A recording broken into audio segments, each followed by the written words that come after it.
অদ্বৈতের বাসনা পূরণ করার জন্য আমার ভগবান গোলক থেকে ধরা নামে আসলো।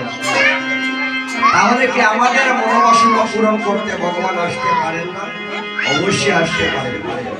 তাহলে মনোবাসনা ছিল 2 বছর আগে মনে মনে সংকল্প হয়েছিল ওই গ্রামে হরিনাম সংকীর্তন হবে, হয়েছে। ভগবান মনোবাসনা পূর্ণ করেছে। মাধ্যম কারা?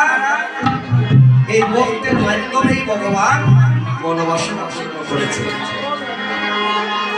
কারণ ভগবানের স্মরণে যারা একান্ত আশ্রিত, ভগবান তাদের মনোবাসনা পূর্ণ করবেন, সেটা নিশ্চিত।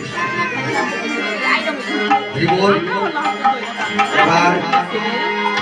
অদ্বৈতের বাসনা পূরণ করার জন্য আমার গোলকের প্রতি গৌরবে আসে।